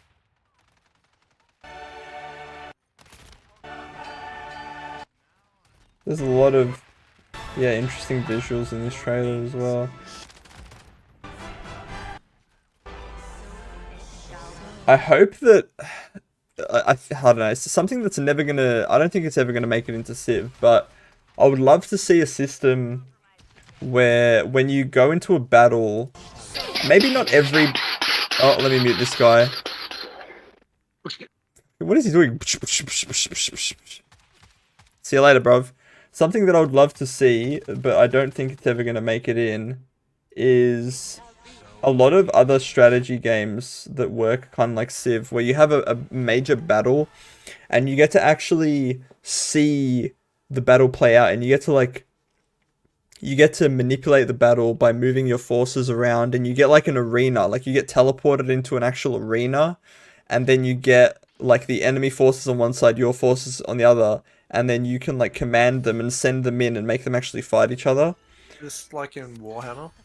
Yeah, it's in Warhammer. It's in a few games, but Warhammer's like one of the main ones. The one that me and Harry played together. I forgot what it was called. But it was similar to Civ, where you have like a big map and you have your forces, but when you actually have a fight between two units, you get like an actual battle arena thing where you can fight, and you get the option too. You can choose to just let the fight play out automatically, and in that case, basically whichever unit is stronger will win. That's just how it works in normal Civ. But if you choose to go into the battle mode, even if you have a weaker unit, if you have better strats, like better tactics, and you know like how to send them around and all that, you can actually beat a stronger unit with a weaker unit, which is kind of cool. But I just don't think they're going to do it in Civ, because it's a very, it's not just like an easy, oh yeah, we'll just throw it in and add it in, like that they can do it in a couple minutes, you know. It's like they need to make whole new 3D arenas. They need to make like higher quality models for all the units. They need to make a whole new like system that lets you command individual like players on the battlefield, which it's a lot of work for them to do. I don't think they're going to do it, but it would be a really cool feature to have. Also, even though it might be gimmicky, maybe not a lot of people would use it, but I think it would be cool to play Civ in VR, like a VR mode. How would that work? Like you're sitting in some sort of a room of your choosing, whatever, like a Civ themed room, and then in front of you have like a giant table with like your Civ world, like a top down table, and it's like 3D. Yeah, like kind of like DEF CON. It's like a almost like a board game table, but it's a 3D render of the actual Civ world you're in, and you can see all the little units running around like on the board and stuff, and you can just command them with like the controllers, and you have menus and stuff. I think it would be cool, but the problem is I don't think enough people use VR to make that worth making for them. Yeah. So they probably won't. Because I don't think, like, it will be like a thing you use once. Yeah, you use it once and then you never use it again. But that's just a bit of brainstorming. I'm sure they'll they'll probably make something new in it. It's not. I don't think it's going to be just a flat reskin of Civ 6. At least I hope it's not. I hope that it's actually got some new substance to it, some new features, maybe bigger maps, maybe more AIs. Like instead of, I think Civ 6, the limit is like 12 players you can have in one game, but it would be cool to have maybe double that, like 24, or I don't know, just some sort of technological expansion or leap on Civ 6, because it's been a few years now, hasn't it? 9. Yeah, it's been a while. Well, So, when the game comes out, it'll be 9. Civ 6 came out in 2016. Yeah, so I'm just hoping that there's something significant there in terms of the technological stuff, but I'm sure there will be. Let's move on to the next thing, unless you have anything else to add. Apparently when Civ 6 came out, it wasn't really well received compared to Civ 5. I can see that, especially with the big, the change in the art style.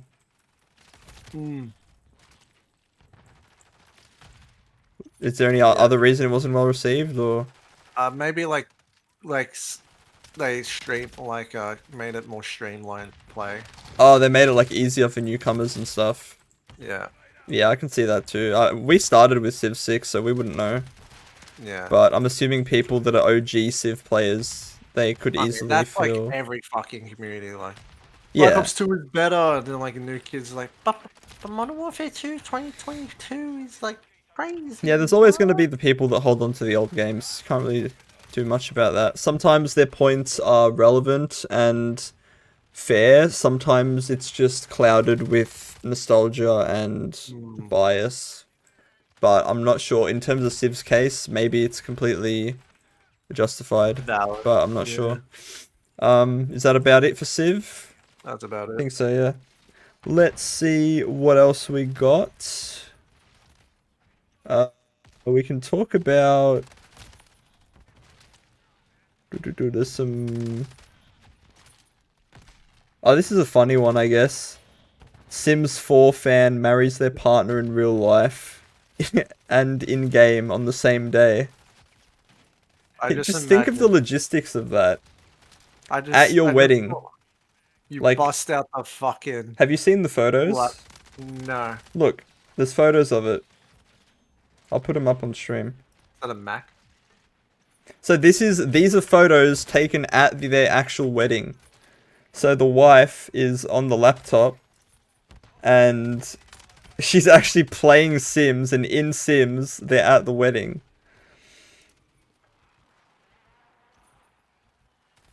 That's funny. Imagine at the reception, you just see the wife like, a moment please, and then she plugs in a HDMI cable. Yeah, sorry, a moment please. Let me just plug this laptop in. And just gets married in The Sims. That's so funny. I guess you gotta give him some credit for the commitment. That's unique. Yeah, it's unique. I'm sure that a lot of the older generation would probably like scoff at it and be like, "What are you doing? Like, you're on your wedding day and you're playing a video game? Like, are you crazy? Are you insane?" We all know why people play The Sims. Quite frankly, I don't think I'm allowed to say. I mean, I know why I used to play The Sims when I was younger, and I used to play it because I like drowning people. Yeah, that's one of the reasons. Yeah, that's one of the reasons. I think there's another reason. It's like stalking, kind of like I'm so obsessed with this person. Oh, yeah. The whole there's the thing of like, oh, I have a crush on this person or something, and then you like make your own little family with them in it. That'd be so weird. Like, imagine knowing someone for years, and then you find out that they have like a sim save with 500 hours on it of like you and them being married and like having a whole life. That would be kind of insane. I'm so cooked. I'll be totally down for that. You'd be totally down. James and I will be. We are so down bad. Yes. Okay, but what if this person is like somebody that you're not attracted to at all? I don't know anymore. You don't know anymore. Okay, that's fair, I guess.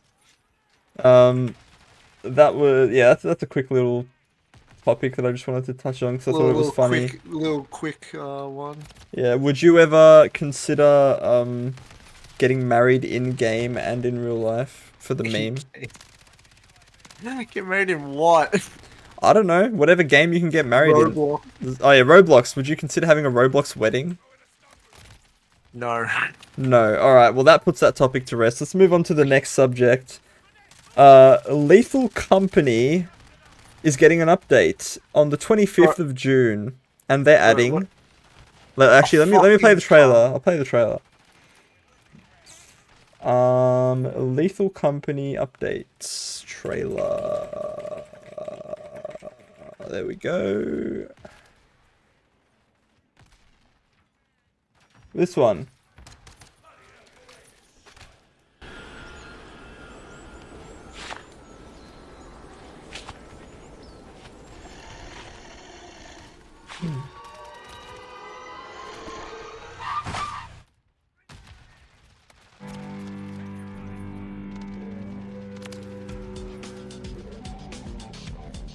You want to be a great asset.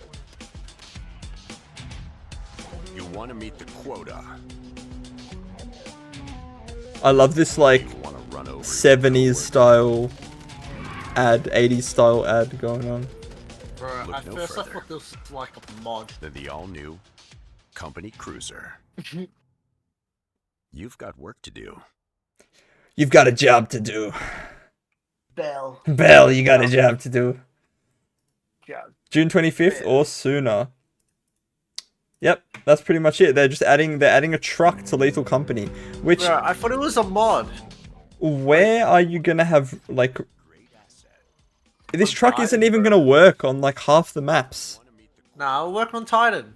Yeah, on Titan, just drive up the stairs. What about in like Yeah. the default starting map where you have like the little outside area and then there's like a ladder you need to climb to get to the actual Get the building? ladder. I don't see what the problem is. I think surely he's gonna like if you're adding a car to the game, surely he's gonna expand the outside area of the maps to make having a car worth it. Nuh-uh. That would make sense to me. Like at least triple the size of the outside area. I imagine the purpose of the car is that you can fill it with loot and then you can drive the loot back to the ship, right? That would make sense. You feel safer to go back. Yeah, or you're just safer. What is this guy in the chat? Toggle mute. No, in the COD chat. He was just like, oh yeah, on the comms. Yeah, so a truck in Lethal Company, sick. I'm sure that's going to be a great update, and we're going to be able to run each other over. That is the plan. Would you like to choose the next topic? Let's see. What do we have?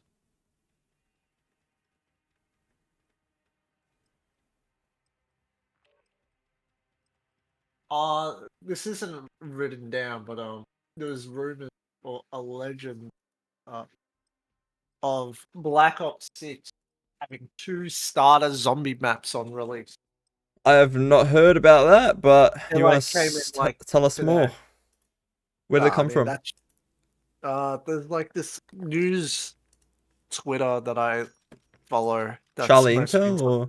Not Charlie Intel, it's like Dick Soto, but it starts with a D. Okay. And they were like, rumors that Black Ops 6 will have 2 round-based starters on release. I'm like, 2 round-based starters. So do you think it might be a situation where we get like a really small round-based map that's like a what's the one? Noctur Totem or whatever? I reckon it'll be like Black Ops 3. How Black Ops 3 had a like original map, and then they remastered Doris, which was the Giant, as a paid DLC, but it won't be paid. Cold War kind of had a... Didn't they have 2 round-based maps on release? Only Technically, because they had... Didn't they had D... What was it, D Machine? Only D Machine. But And wasn't then, like, wasn't there like the smaller version, which was just the Noct building? Nah, that never became a thing. Oh, really? That was a rumor that it was gonna happen, but it never happened. Ah. Maybe they'll do something like that. Maybe. Or maybe they'll just be 2 full-size maps, but I feel like... Transit? Yeah, or it might just be transit and then one of the areas on transit. But then again, there's supposed to be an outbreak as well, no? Surely, because Outbreak made so much money. I mean, 50% of the players were playing Outbreak. But you specifically said 2 round-based maps on release, right? At least that's what the leak or the rumor was. I think it was round-based. It said 2 zombies maps. So 2 zombies. It might be Outbreak then. It might just be Outbreak and then a round-based one. It might be like Transit is Green Run and there's like multiple maps in that one. And that could be Outbreak. And then you have the round-based zombies. Yeah. Set location. Okay. Well, I guess since you brought up Black Ops anyway, we may as well talk about quickly the fact that we've seen Frank Woods in the wheelchair officially. Oh yeah. Just earlier this week, they added a cutscene to Warzone, which I can play here. Woods cutscene. There it is. Deployment to the war zone has been authorized.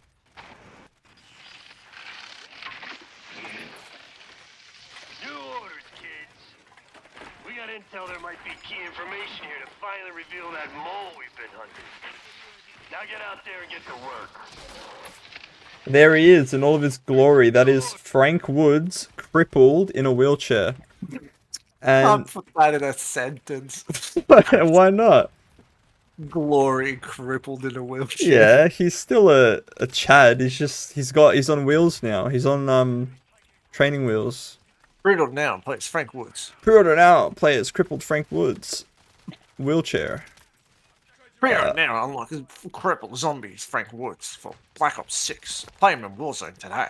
Well, I guess now that we know for a fact they are sticking to the law, like the canon of him being in the wheelchair.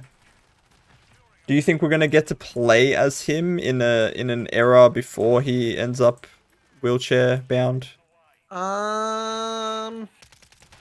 Maybe not. Alright. When does Alex Mason quote unquote die? What year was it? Gotta play Black Ops 2 again. Spoilers, by the way, Alex Mason dies in Black Ops 2. Or does he? Or does he? Dun, dun, dun. During the invasion of Panama and can return. Invasion of Panama. 1989. And what is this game supposed to take place? Early 2000s? 1991. And 91? Yeah, so it's gonna be after Frank Woods is crippled. Pretty sure. Both timelines is gonna be after. I reckon that you would be playing as at most, maybe a young David Mason before he became Section, moving his way up the ranks. Okay. That could be cool. I still don't know why he was called Section as a code name. Was it so like Raul Menendez doesn't know who he is? I've got no clue what the story behind that is. For David Mason, right? Yeah. Yeah, David Mason, his code name was Section to like anonymize him. Yeah, maybe we'll get to see a bit of his like origin story in terms of the military stuff. Which could be possible, but we can't really see. I killed your father, and I'm a cripple now. And I'm a cripple. But we're not going to be able to see anything with Mason and Woods together, right? Because that just wouldn't make any sense in terms of the timeline. Timeline, yeah, it doesn't make sense. Because they don't see each other again until, like, way later in the nursing home. Or do they? Or do they? Again, we don't know which ending it's going to be, but maybe we'll find out. What is it, tomorrow? The trailer comes, like the main actual trailer? Yeah. So I guess we'll talk about it next week on next week's next week's be podcast. showing zombie shit, right? They'll probably tease it at the end. You know how they normally do. They'll show like the whole single player trailer, and then right at the end there will be 2 seconds of a zombie screaming, and like maybe show Jug. If they are gonna tease it, I bet they're gonna tease transit if it is gonna be a thing. Oh, I know what they're gonna do. I know exactly what they're gonna do. It's gonna be like a little zombies thing, and like you don't really see where the map is, Yeah. And then you just gotta hear fucking the bass. Exactly. You're gonna hear the bass. Imagine that. That would be Bro. massive, but Gotta just watch Mr. Ruffle Waffles react. That's all we need to do. We're just gonna watch Mr. yeah, Ruffle Waffle. we'll talk about whatever the outcome is on the next week's Whiffcast, but I hope it's transit, and I hope we find out about it tomorrow. That's fingers crossed. Let's hope they don't fuck it up and do something that nobody asked for. Well, we know Gobblegums are coming back. Yeah, nobody asked for that, but like... I mean, Gobblegums were fine.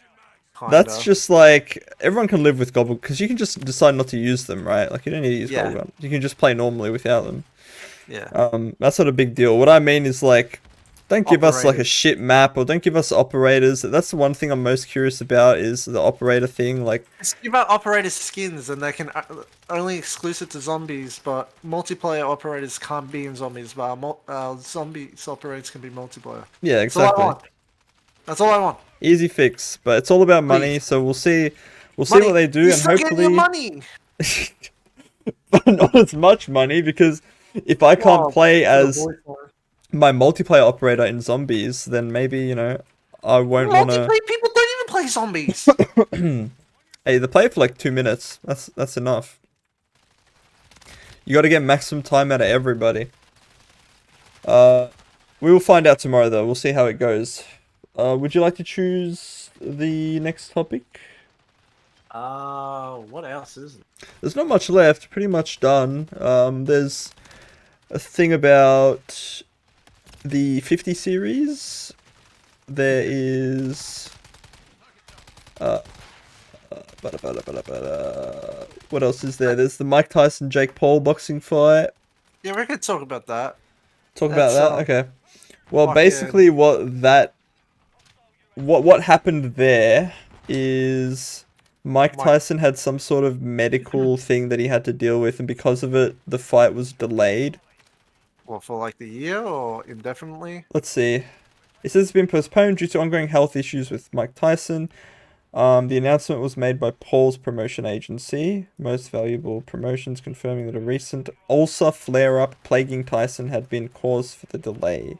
The agency will announce a new date for the fight on June 7th, which was yesterday, with Logan Paul also offering to step in for the July 20 bout. So let's see if the new date has been announced. Announcement date for the announcement. Here we go. New date, same place, same fate. Rescheduled date for Tyson versus Paul fight revealed.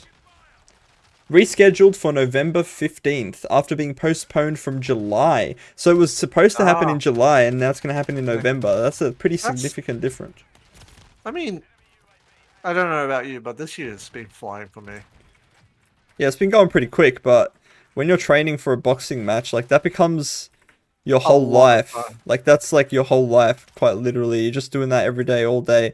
And now it's going to be like, what, another July, August, September, October? No, that's like another 4 months that they're going to be training for this fight. It's like, the question is, by that point, is anyone still going to care anymore about the fight? Oh, I'm sure people care about... I'm sure, like, all the haters, me included, probably. I just want to see Mike Tyson beat the shit out of Jake Paul. Yeah, that's true. There's a lot of people that just want to see Jake Paul get his shit kicked in, but the thing is, right, Jake Paul is a young man. Mike Tyson's old and, like, retired. Yeah, Mike Tyson is a heavyweight champion that could kill you in a punch, but, like, you know, I mean, that was prime. That was prime, yeah. I'm sure he still, you know, packs a punch, but he is old, so that is something to consider. I guess that's why people are so interested to see how the fight's going to go. Is it going to be a scripted fight where, like, they already know what the outcome's going to be? And oh, bro, if they do that... I don't even know how Jake Paul still makes money. He makes money because his name is Jake Paul. Just scamming kids. Scamming kids. Buy this and you'll be a super chat mega brawler. I guess the main thing that I wanted to mention with that was that it's kind of... I feel like if I was Jake Paul, I'd feel like shit for making. If you beat him up, and then like everyone will hate you for beating up. Yeah, like him, you kind of just. It's a lose-lose for him, is it not? Yeah, if you win, people are going to be like, oh, of course you're going to win, because he's, like, old and, you know, you're young. And if you lose, it's like, you lost, you're so bad, whatever. I feel like it's just shit on both ends for him. And for Mike Tyson, it's kind of a win-win, because if he loses, he'll get the sympathy of, like, yeah, well, you're old, it makes sense. And if he wins, then it's going to be massive for him. Like, people are like, holy shit, you still got it, you beat this young kid, and... Fuck Jake Paul. He's still a piece of shit, so... I guess it's a win-win for all of us. If both outcomes end badly for Jake Paul, then I guess that's a good thing. But let's see. We've only got a couple things left here, just small things to talk about. There's the Discord thing that Dante put in. I didn't really read into it. Is it just? I think it's Discord planning to bring live radio to. Discord. Oh, it's already in.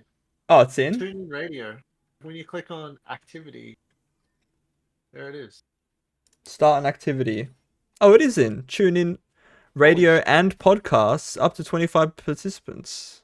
Damn, you can play fucking Ronco in Discord. How does this work? I just joined. Hope I don't get a virus.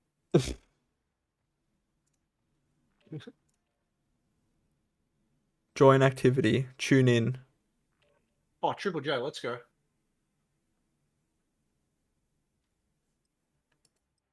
Where's the window for it? Oh, it's here.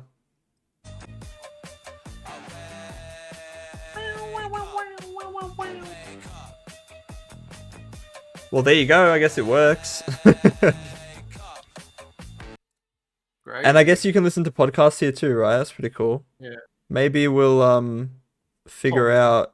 Is this works through Spotify? I don't know. I think it's its own platform. Oh, okay. Maybe we'll try to get the Whiffcast on there. The Whiffcast. If you can just upload whatever you want on there, I don't know how it works, but you might have to pay to upload. Oh yeah. At the start. Well, that's kind of cool. I'm sure that'll be used by like 5 people. How do I go back to... How do I leave the activity? Oh. Click. Click activity, there we go. Leave activity. Fantastic. Just... Audio streaming service TuneIn is teaming up with Discord to bring free live radio to the platform. So... Yeah. Well, I'm guessing there's obviously still going to be ads and stuff because it is live radio and they're going to have ads. Live radio will have like sponsors. Yeah. It's like how Rust does their radio stations. Like we got Triple J on fucking one of the channels. Yeah, like it just there's like, where does it get the actual audio from? Like, it pulls it from a website or something, or like a service? Probably pulls it from like the actual. There's like a API thing for like. Oh yeah. J. You can just program in. Yeah, that makes sense. Well, I guess it's kind of cool, but do you see yourself ever listening to the radio on Discord, or? No. Yeah, me neither. I think it's probably not going to be used by many people, but I guess it's a nice feature to have. And I don't know, every time I think of Discord, I just still don't understand why we have to have that chilling symbol next to our names and we can't get rid of it. Activity status. Please. Like, it makes it so hard to fucking... I mean, it's not hard. It just makes it annoying to fucking watch a live stream. I can't just swipe to the right exactly. anymore. I have to click. You have time to give us a live radio, but you can't just get rid of this annoying thing or just make it a toggleable feature because we don't need it. We don't want it. Yeah, I'm just chilling all the time or cranking my hog. Exactly. No, maybe not cranking my hog, but... Alright, back to the news. We got 2 topics left that I can see. Actually, one of them is just a cool thing I want to show off because I thought it was pretty cool. And Elden Ring's kind of hot in the news recently because of the DLC coming out. And this is Minecraft and Elden Ring, so it's kind of, you know, it's a cool combo. I can't wait to get killed by Margaret. Have you seen these builds? No, did you look into this at all? Not. Oh, that was... Can you download it? I think the guy said that you would Atlas be able Plateau. to when he finished it, and he was going to put it for free on Planet Minecraft. Oh, I assume he's building this block by block. Probably has some builders. I think he's doing it by himself. By himself. But he's not recreating all of Elden Ring. He's just doing certain parts. So this is Wait, obviously the Atlas capital Plateau. city. Atlas Plateau. This is Lindell. Not Lindell. Yeah, Lindell, the capital. Is it not? No, no, it's Atlas Plateau, is it? But Lindell is the city in Atlas Plateau. No, Lindell's the starter area, isn't it? That's Limgrave. Oh fuck yeah, you're right. Lindell's the city, the name of the capital Bro, city. all these names are the same. Melania, Melina, fucking Morgan, Godfrey, fucking Morg. So you can see this is another angle of Lindell. Look at this. This looks cool. You can obviously tell what area this is supposed to be. This is the lakes. Leonie of the Lakes. Ooh. Very cool. Obviously, he's got some Wait, mods or shaders going on. Where's the sniper crabs? They're not there. Thank God. This is cool as well. This is like one of the little ruin things. In the lakes. Wait, Yeah. that's where you meet, what's her name with the hunchback? I don't think I've met up with her before. Oh my God, you need to do the quest lines in the fucking game. No, I don't. I don't. Did you at least kill Rykard? Yeah, I killed Rykard. Then, if you killed Rykard, she was part of the quest line. I probably did, like, go up to her and talk to her just because I had to for the quest, but I had Harry guiding me through all the side stuff. He probably didn't make you do it then. This is obviously the main road in the capital where that big, what is it, the Erd tree comes down and chases you. This is the capital still. It's a really nice texture pack that he's got. I wonder if this is like an Elden Ring themed texture pack or if it's just a random one that he thought matches. Ooh, this is in the city. No, this is the starting area. Through there's where you fight Margit. You know the tunnel where you go through? Oh yeah, that's where you. And then the Grace is like there on the right. This is the Grace where you get your horse. Yeah, normally. Yeah. Where's this? Oh, is this the Red Wolf of Radagon arena? Yeah, that's the class academy. Yeah. Oh, I can full screen. That's cool. Bro, the dogs know how to use a magic sword. I think that's it for the images that he posted, but it's pretty cool. And I think that it would be awesome if we got all of Elden Ring remade in Minecraft, but that is obviously a ridiculous task. We get Elden Ring mod. Elden Ring what? Mod. Yeah, I've seen that Bloodborne is being remade in Minecraft.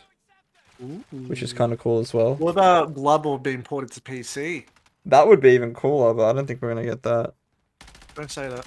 Alright, so moving off of that, we've got... Do you want to talk about... Wait, did you put this in? No, Dante put that in. The RTX 5080 may be a disappointing upgrade after all. Let's read into that a little bit. I don't know. I might buy a 5090 still because I'm a person that's good with money. And I have a 4K monitor.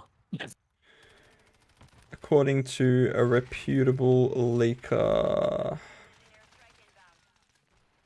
Basically, it's not really worth the upgrade. The direct result of not needing to try as hard. So basically, they're saying that Nvidia doesn't really need to try that hard to push the boundaries because... AMD's not being competitive. Yeah, AMD's not being very competitive. Huh. Which basically means they're going to scam us with the 50 series. Yay! Oh! It's like a 5% increase in performance. 5% increase for like $5,000? Yeah, it sounds fair to me. Boy, don't do I don't see myself upgrading my PC until I actually can't run games at like 100 frames anymore. Will you ever move from 1080p? Not in the near future. I just don't feel like I need to, because like it's not really gonna. I feel like it's one of those things, if I ever change to it, then I'm not going to want to change back. And I feel like FPS is different because the FPS actually gives me a competitive advantage on a much higher level than having a few more pixels on my screen would do, you know? Like having so pretty. 1080p versus 1440p, like in Valorant, isn't going to really change anything for me. So the hertz would, though. That's why I just care about the hertz. It hurt. The longer that I can resist trying high resolution monitor, the better it will be. Because I'll get more frames, and I'll save more money. It'll just be better all round. So I don't think I'll be getting a 50 series graphics card, but who knows? Maybe if... Yeah, maybe the 60 series, maybe that'll be for me. 6070, I'm coming for a 6070. Do you know some of the people's names in our lobby? I did not notice. We got Dirty Moto, we got Rickle my Pickle, we got Cam, my guy, Cam. Fucking, I'm tired. What is this about the best game of 2024? This is the last topic we have. Just released and nobody's playing it. Inspired by Nier Automata, Resident Evil, and anime. What is it? Have you heard of this? Yeah. What is it called? It's called... Wait, is this the name? 1000 Times Resist. Yeah. It's the game. I'm going to quickly read it. Go on the store page. Is it on Steam? Yeah, it is. $30. I'll have a look on Steam. Sci-fi. You're not really into sci-fi games, so... It also seems to be heavily anime inspired. Which is not my style.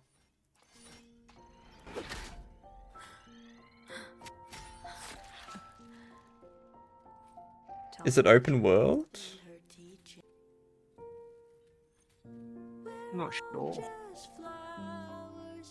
It's very positive. It is out, right? Yeah, it is.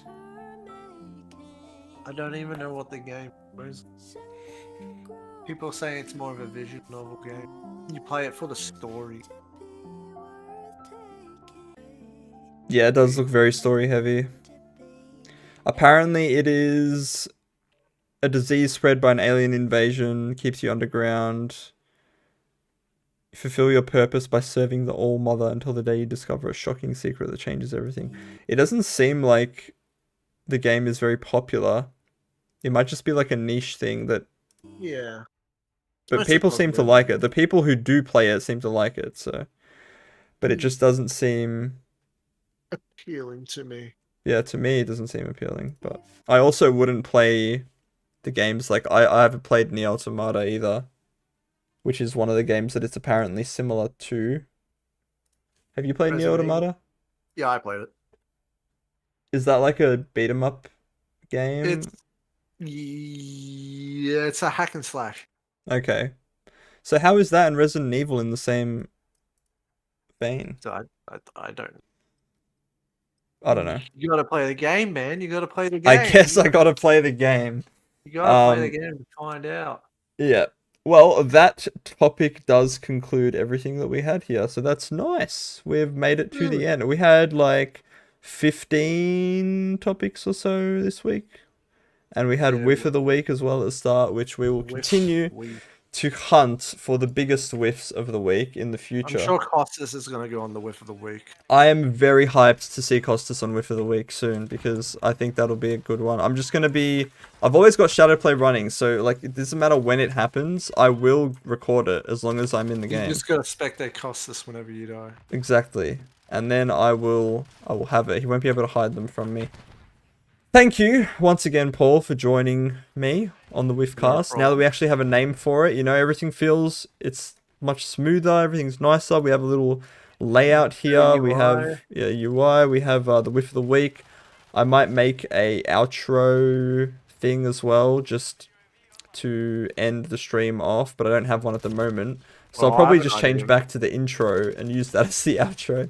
The outro can be like bullets just missing and it just turns off. Eventually the outro can be like a compilation of all the whiffs of the week or something put together. That'd be cool. But yeah, I will catch you next week, I suppose. And anyone who might have been watching on Twitch, thank you. Anyone who's watching the VOD on YouTube as well. Hope you enjoyed. Hope you enjoyed some of the topics we talked about. Just learned us something. in the background, 2 hours just talking, doing nothing. Us just like playing Call of Duty because, you know, why not? Even though I've killed like a total of 40 people in the last 2 hours. But yeah. What have you been doing? I've just been chilling, man. I've just been walking around like bot mode. I leveled up that advanced warfare sniper. Now I'm leveling up an SMG. And, The advanced warfare like, SMG. No, what is it called? Not the Bal 27. It's called an MTZ. Oh, okay.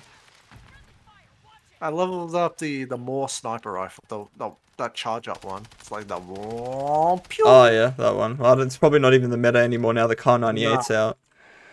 You know, it is what it is. Ain't that a bitch? Ain't that a bitch? All right. Thanks everyone for listening. Catch you later. Bye. Bye. Bye. Bye.